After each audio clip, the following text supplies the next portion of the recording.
Ana sudah ikut pengajian antum sudah cukup lama, tapi ketika ada berita tidak enak didengar tentang antum, yaitu antum dibilang bermanhaj muwazanah, atau apakah yang konotasinya tidak baik. Lalu bagaimana saya menanggapi berita itu? Afwan Ustaz, ini sangat mengganggu saya karena saya sangat semangat dalam bermanhaj salaf ini.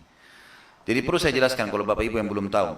Masalah muwazanah adalah orang yang mengiyakan sana sini lah, istilahnya begitu, sederhananya. Mengiyakan sana sini.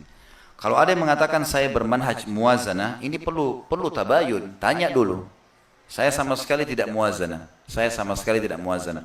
Kalau ada sesuatu yang saya sampaikan dan itu ternyata keliru setelah saya sampaikan, maka saya luruskan biasanya. Dan saya wajar, manusia bisa salah. Bisa salah.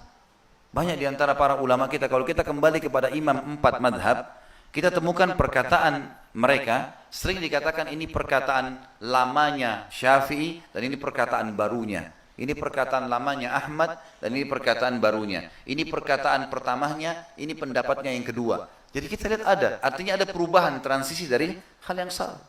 Seperti itulah, gitu kan? Saya pernah berpendapat misalnya, dan ini kalau difahami, diikuti semua ceramah itu, maka mereka bisa faham sebenarnya. Tidak ada maksud muwazanah dari situ. Pada saat saya jelaskan, ditanya bagaimana pendapat Ustaz tentang jamaah tablik misalnya. Saya mengatakan jamaah tablik itu melakukan perbuatan 1, 2, 3, 4, 5. Mereka ajak orang ke masjid, mereka mengajak orang taubat. Ini bagian daripada agama Islam. Tapi mereka keliru. Kelirunya banyak. Misal mereka kembali kepada buku satu saja, ya. Masalah fadail amal dan banyak hadis-hadis yang perlu ditelusurin. Ada hadis yang dhaif, ada hadis yang maudhu'.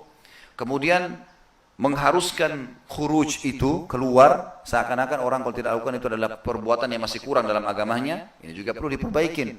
Berbicaranya orang yang tidak berilmu, orang yang baru sadar kemarin disuruh bicara misalnya. Saya sebutkan sekian banyak hal-hal. Kemudian banyaknya orang yang bergabung, dan umumnya memang kelompok ini berdasar asasnya adalah sufi, ya.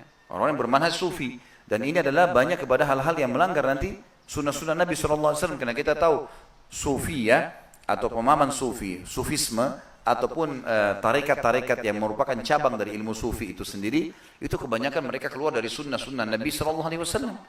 Karena mereka mengatakan orang-orang yang belajar tasawuf itu adalah orang-orang yang levelnya di atas orang awam, dan orang awam masih mempelajari syariat. Kita nggak perlu belajar syariat.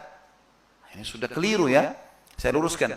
Ternyata ada pemahaman dianggap saya bermuwazanah di sini.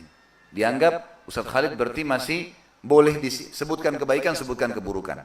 Saya pernah menyampaikan itu.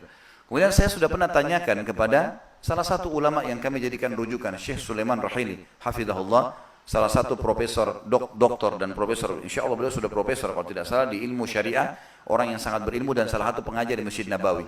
Saya tanyakan masalah itu, Syekh, saya pernah menjelaskan waktu jamaah tabligh ditanya tentang ada perbuatan muslim, ada perbuatan negatifnya. Bagaimana menurut Anda?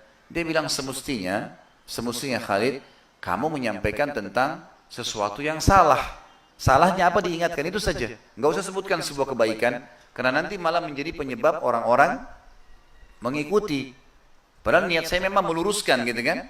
Karena kalau buku yang hadis lemah sudah ditinggalkan dan berpanduan dengan buku induk, buku-buku hadis Sahih Bukhari, Sahih Muslim, hadis yang sahih misalnya, kemudian tidak bicara kecuali orang yang berilmu, tidak mengharuskan khuruj itu, tidak dijadikan sebagai sebuah keharusan, dan seterusnya, berarti banyak hal yang sudah diperbaikin, kan? Tapi pada saat beliau nasihati saya terima. Dan seperti saya sampaikan sekarang kepada Bapak Ibu sekalian, kalau memang itu ternyata pendapat dulu saya menganggapnya sebagai sebuah hal yang keliru, saya meluruskan seperti saya sampaikan sekarang. Kalau ada yang tanya sekarang, Ustaz bergabung nggak sama jamaah tabligh? Saya bilang jangan bergabung, gitu kan? Jangan ikut sama mereka. Dulu pun sebenarnya saya tidak melihat untuk ikut, gitu kan? Saya meluruskan poin itu karena 1, 2, 3, 4, 5. Tentu ini bukan menyalahkan individu, satu poin penting. Tapi kita bicara masalah global kegiatan sebuah kelompok yang mesti diluruskan. Saudara-saudara kita Muslim, kita luruskan. Dan ini bukan poin menyudutkan individu, sekali lagi saya bilang, gitu kan? Maka kalau ini dianggap sebagai sebuah muwazanah, orang bisa melakukan perbuatan salah. Teman-teman sekalian, kalau ada orang hidupnya nggak pernah salah, ini bukan manusia. Hah? Tapi penuntut ilmu yang benar adalah bagaimana pada saat mereka salah, mereka terima masukan dan memperbaiki. Bukan berarti teman-teman saya selalu ikut isi pengajian, ceramah saya sudah sekian ratus di YouTube, saya nggak mungkin salah, ada salah. Dan kami sangat membuka diri, siapapun yang menganggap itu salah, nasihatin, berikan masukan. Saya sama sekali tidak menutup diri untuk itu, gitu kan? Imam Abu Hanifah rahimahullah mengatakan, saya belajar 5 hukum dari tukang cukur di Mekah. Tukang cukur, beliau imam madhab, datang cukur, dia bilang begitu saya datang, saya tanya tukang cukurnya, berapa biaya cukurmu? Tukang cukur bilang, wahai rajul, rajul ini, hai laki-laki. Kalau tidak tahu namanya biasanya orang Arab begitu, hai laki-laki, hai rajul, ini ibadah, jangan kau tanya nilainya, kasih yang kau mau. Kalau kau tanya nilainya, mengganggu ikhlasmu, mengganggu ikhlasku. Abu Hanifah mengatakan, saya belajar hukum dari tukang cukur nih. Masalah tidak usah tanya nilai kalau dalam ibadah. Yang kedua, ini dalam mazhab beliau. Yang kedua, pada saat saya duduk saja begitu. Lalu tukang cukur mengatakan, hai rajul, hai laki-laki. Dia belum tanya namanya siapa orangnya. Kau sedang ibadah. Kenapa kau enggak hadapkan kursimu ke kiblat? Hadap kiblat. Bukankah orang kalau tawaf kelilingi Ka'bah, orang kalau sa'i, di antara sunnahnya di Gunung Safa dan Marwah kita hadap kiblat, gitu kan? Baik, kenapa kamu enggak hadap kiblat? Kata Abu Hanifah, pemikiran yang bagus. Hukum yang kedua saya pelajari. Yang ketiga, pada saat mau dicukur, saya memberikan sisi kiri kepala saya. Maka dia mengatakan, hai rajul, ini ibadah. Sunnah Nabi SAW memulai dengan sisi kanan kepala. Berikan sisi kanan kepalamu. Dia bilang, saya belajar hukum yang ketiga. Begitu dicukur, selesai. Sudah selesai cukur, kemudian saya sudah mau jalan. Lalu dia mengatakan, mau kemana kamu? Dia bilang, Imam Abu Hanifah mengatakan, saya akan pergi. Dia bilang, kenapa kau pergi? Ini ibadah. Maaf, lagi sebentar dicukur, hukum keempat. Lagi dicukur, dia bilang, saya diam saja. Lagi dicukur, saya diam. Saya sudah kasih sisi kepala saya. Tadi hukum yang ketiga. Hukum yang keempat adalah, waktu lagi dicukur, saya diam saja. Kata tukang cukur, hai rajul, kenapa kau diam? Ini ibadah. Berzikirlah, bertakbir, bertahlil, takbir. Baca talbiyah, lakukan zikir. Dia bilang, saya dapat hukum yang keempat. Seorang lagi ibadah, lagi ihram, jangan diam mulutnya, berzikir. Yang kelima, dia bilang, selesai cukur, saya mau pergi. Kemudian saya sudah bayar, dia tanya sama tukang cukur, kamu mau kemana? Dia bilang, Abu Hanifah bilang, saya mau pergi. Sudah selesai. Dia bilang, kamu baru selesai ibadah, berdoalah kepada Allah.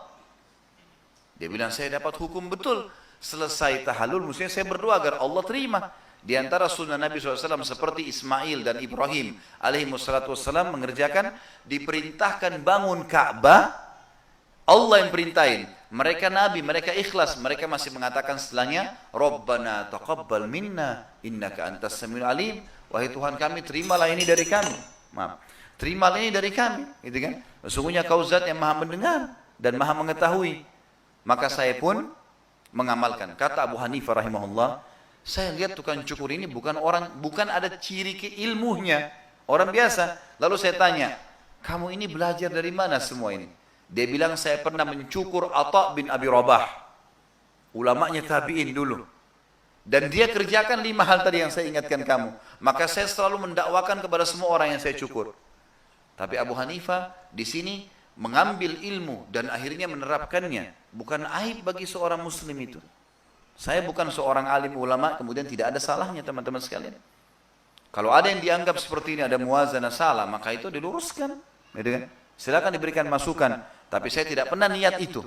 Karena saya sendiri tidak berpegang pada manhaj muwazanah. Saya tidak pelimplang. Sekalian manhaj salafus sunnah, salafus saleh yang mengikut pada manhaj salaf ulama dari sahabat dan tabi'in, maka saya berpegang pada itu sampai saya meninggal insya Allah. Dan ini yang saya lakukan. Allahu a'lam.